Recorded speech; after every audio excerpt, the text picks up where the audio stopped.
lot of credit to our coaches, a lot of credit to our teammates. They push us to make sure that we're in the best position that we could be on Saturday. I think it starts with our process of preparation. We attacked every day with enthusiasm, with the will and the want to be 1-0 at the end of the week. And with that process and how we approach it, that's just, it shows that, taking that mindset will allow you to improve yourself. And we've all taken this challenge of being the, culture and the soul of this team and trying to move everything forward together. Next, we'll go to Matt Shodell. Matt, go ahead.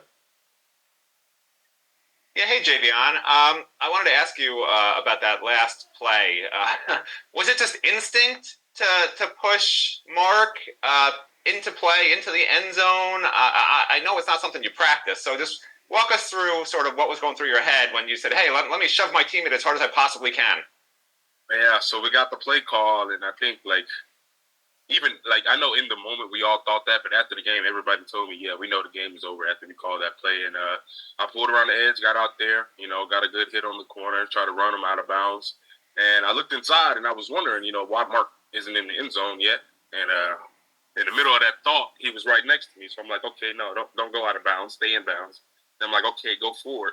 And then somebody came, and I'm like, let's end the game. So just good reaction, style of play, what our coach Mirabal preaches to us every day, and that's just, finishing each and every play with a lot of maximum effort, and that's all that happened. Credits to our OC for calling that play. Credits to Mark for running really hard. He broke a tackle right before that happened too, so he wasn't able to get there. The other 4-5 other people who were blocking, on the line, and the receivers didn't do their job. We would have never made that play. So.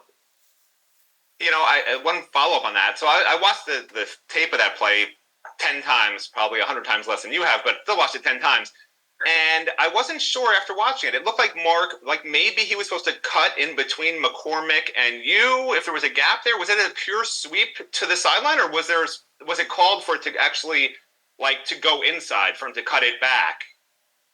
We just wanted to get on the edge of the defense and, get big on big and see what we can do. Obviously, Mark Fletcher is an exceptional running back. He got out there, made a man miss, made another man miss, and plowed his way into the end zone, and I was just there to help clean it up. Let's go back to Adam. Adam, go ahead. Hey again. So like I was saying earlier, you guys are playing really well. The running backs are all very talented. But I think a couple of the last few games, the running yards haven't really been there. I think this past week it was 113 on 26 carries, and if you take out Mark's touchdown run and AJ's touchdown run, it's about 3 yards a carry. Is there something maybe that is, if you guys have have pinpointed a reason for that? Is it just having to pass the ball more in some situations? I guess is there a reason why maybe the mix of good offensive line, good running backs hasn't equaled a lot of run production lately? I mean, I have no reason to point to it specifically. I just know that we're trying to approach each and every day and each and every play with the same mentality of trying to get as many yards as we can. There's some great defenses that we're playing in the ACC, and they all have good schemes and great players and great coaches as well. So I feel like we're just trying to, nothing specifically to, point at. We're just trying to, do the best that we can when it comes to running the ball or whatever play is called from Coach Dawson. We just run it to perfection, and that's all that we can do. That's all we can focus on. Let's go next to Susan Miller-Degnan. Susan, go ahead. Hey, Javion. Hey, as far as, I know you were talking about how enthusiastic you guys are and stuff, and everything's going really well. When you get to the month of November, this time of year, what new challenges are there as the year progresses, especially in this month? Physically, mentally wise, what are the things that you have to deal with as football players, and, how do you overcome that? Well, really, I feel like around this time, what you did in January through July shows up the most. What you did in fall camp shows up the most, and I feel like we attacked that pretty well. It's just all about, sharpening the tools and keeping a fine tune on whatever, techniques or whatever you need to go out there and perform your best, and just being, one sound and one team, remembering that it's us, not they, what I'm saying, and all of us is one, and just trying to, push each other and keep each other, level-headed and moving towards the Miami culture, which is 1-0 and at the end of each and every week. And the physical part, I mean, your bodies must get they get sore every week. But I mean, at this time of year, do you feel a little bit of a difference, even though you have to push through?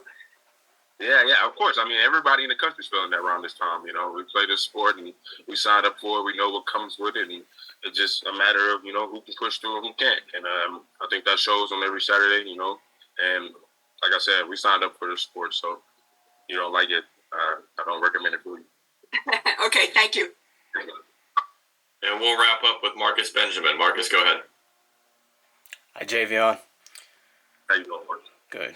I just wanted to ask about, you came from a championship winning program in Alabama, and a lot of transfers are thinking about transferring to Miami. Now that you've kind of been here mid-season, how do you feel about your decision, and what would you say to other players that are thinking about transferring to Miami?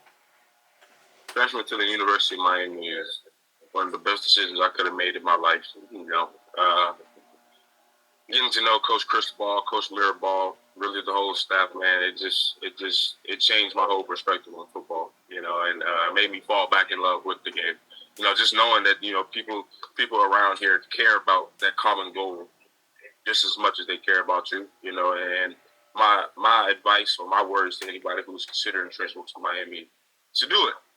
Come in here with the right mentality, come in here ready to work, trust your coaches, trust your teammates, be the perfect team player, and always remember that it's us, not they. We're all one. It's never a finger to point and pull the trigger and come, man. I mean, I made the best decision I could possibly think of. I love these guys. I love these coaches. I love each and everybody on this staff. I have long conversations with anybody in the building. When you ask my teammates that, like, it's the perfect place to be, and I don't regret one thing. All right, thanks, JVL. We'll see you Saturday night. Thank you. Y'all have a good one. But I saw this.